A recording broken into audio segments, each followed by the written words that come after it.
Ladies and gentlemen, we are so back. We have not one but two trailers for House of the Dragon Season 2, which is releasing June 16th. They've been really leaning into the whole choose a side thing. First with these posters, which came out yesterday, and today we got not one but two trailers, which is a big surprise.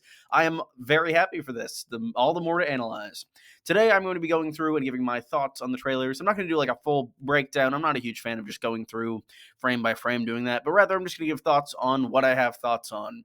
I have some ideas, thoughts, speculations, some relating to the books, some not. If stuff has spoilers, I will mark it, but I'm going to try to keep this as spoiler-free from the book as possible. So, let's dive into these two trailers for House of the Dragon's second season.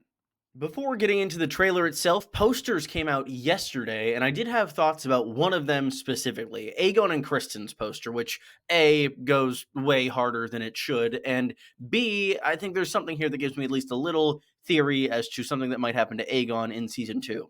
This doesn't happen in the book, so it's not a spoiler, but if you look at the bottom left corner of Aegon's poster, you can see that one of his green golden dragon banners, which resembles his dragon Sunfire, is being pierced by one of the throne's many swords. The Iron Throne is known to cut kings that aren't the best. We see that happen to Viserys. We hear that happens to Joffrey in the books. And I think it seems quite likely that Aegon might take after his father Viserys in this instance. Particularly given the fact that Viserys was ailing his entire time on the throne, as we see him battling some infection from the first episode even. And I think that Aegon might kind of take up after him, at least insofar as someone who maybe shouldn't be king or doesn't want to be king, fully at least, who might be fighting the throne itself. Also, the tiniest little thing, we keep seeing the banner that I mentioned, the golden dragon on green. I really like that banner. It's an adaptation of what happened in the books, that being a golden dragon banner on black, but the green background both signals the Hightower heritage and makes it a little more kind of able to be grasped by people who aren't as deep in the weeds of the books as some. But the golden dragon being the center point is the most important thing here, as in the first season, we only got about 4 seconds of Sunfire screen time. That's Aegon II's dragon, who's known to be the most beautiful dragon in all of history, and I'm very excited to see more of him in the second season. I really hope he lives up to the hype in the books.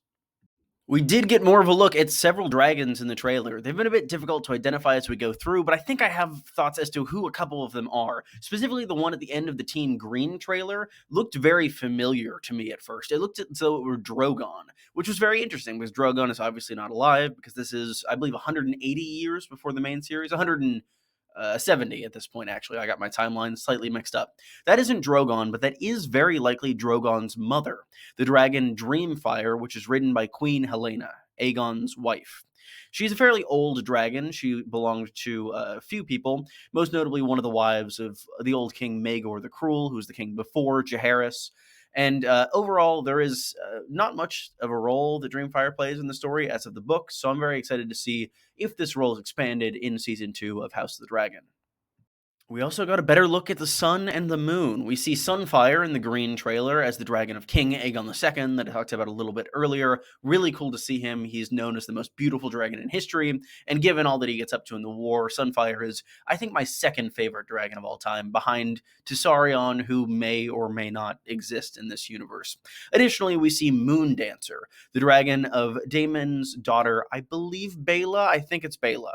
I think Baela's dragon is Moondancer. If I'm getting that mixed up, I am sure the comments will correct me. But it's very cool to see both of them. We saw some sketches of what Moondancer might look like from an art book of Season 1, and it's great to see her actually in action in Season 2. And seeing her flying around, it seems as though she might have a role to play in a battle that takes place about halfway through the season, and I'm very much looking forward to that, specifically being added to a battle where she was not present in the books, and that could influence what goes on there. I talk about that a bit in my analysis of the first teaser for House of the Dragon, which was a few months ago. Jace had some interesting points in this trailer, too. There was a scene where all the people of Rhaenyra's faction were kind of gathered around a dinner table, seemingly having some discussion, which I really like as a way to kind of frame the war. We see the war council on the green side, all sitting around the small council table, whereas Rhaenyra's family is just gathered around table eating dinner, it looks like, which seems to illustrate the kind of differential in closeness or bond between the individuals on each side. The Greens are kind of bound together by circumstance, whereas the the people on the black side tend to have more of a bond together. They seem to care more for each other rather than some of the estranged relationships, such as that between, I don't know, Aegon and Aemond, Aegon and Alicent, anyone and Aegon. It's pretty interesting to see. We also, of course, see Jace atop the wall, which what I would guess to be a Stark of some kind, or the Lord Commander of the Night's Watch at this point, which I don't know if we actually know who that is at this point in history.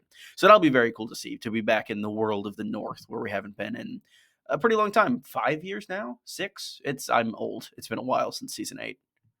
I also quite liked how much focus Aegon got in the Green trailer. Alicent was kind of the main character there. She would be. She's probably the most improved character in my eyes from the book to the show. But I was a little worried with how not focused on Aegon was in the teaser. I think that in this trailer, he very much shows to be more of a kind of a not necessarily a powerful person, but at least a person to be reckoned with because he is the king and he does seem to have a will of his own. He seems pretty happy to be at war in this case, and it'll be interesting to see exactly how he develops, going from someone who was so reluctant to take the throne at the end of season 1 to maybe someone who is really relishing in this power in season 2. I'm very excited to see what they do with him, as he is a very interesting villain, and I'm very excited to see how that plays out. Don't get mad because I called him a villain. I would say 75% of the characters in this story a villain. We also saw a fair few indications of something that may or may not happen in the first 2 episodes that would be very bad. Specifically in the Green trailer, we saw what looks to be an event that all book readers are familiar with, known as Blood and Cheese, that I'm not going to spoil, happening pretty early on in the season. And it looks as though Daemon might play a more direct role than he did in the book. So we will see exactly how that goes. I'm a little scared about it. I'm worried it's going to scare viewers away. I might make a video about that at some point, but yeah, it seems to be happening. So, yay.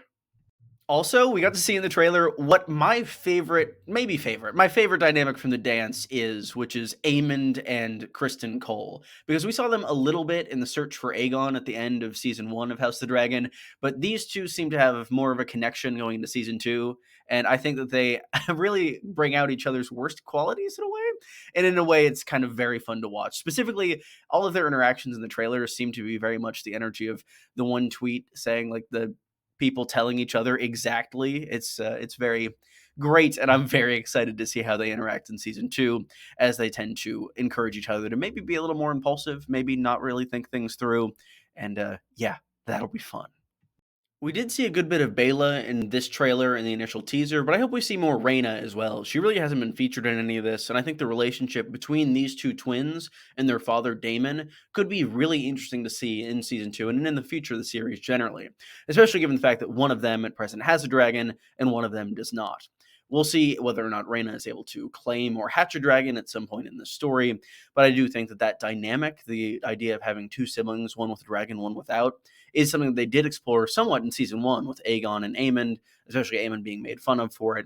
And it could be cool to see more of a, I don't know, lighter or more positive version of that, or see how that takes place in a relationship that might be a little more healthy than Aegon and, again, anyone.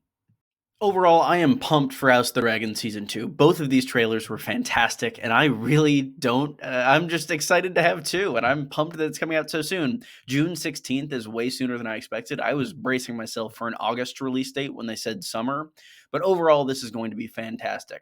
In terms of choosing a side, I really don't know where I fall. I see pros and cons of both sides. I think, like, morally, like, Rhaenyra's side is kind of correct, but also Team Green is so dysfunctional and entertaining that it's just really fun to be around and see. So I don't know. I like both. I will be happy with whatever's on my TV screen, and I am just so excited for season 2. I'm excited to hear your thoughts as well. Thank you all for watching. If you enjoyed this video, be sure to leave a like and subscribe. I'll be covering more House of the Dragon content in the near future. It comes out in June, and I will be going through and analyzing and theorizing as much as I possibly can when it does come out. I'd really appreciate any support both before then and at that point. If you'd be interested in seeing any of that, be sure to stick around, subscribe so you get all the notification info for that, and I should have a good many videos coming on both the books and the shows in the near future between now and then. Thank you again for watching. I really appreciate it. I have to get back to reading for my constitutional law class. So thank you again. Goodbye.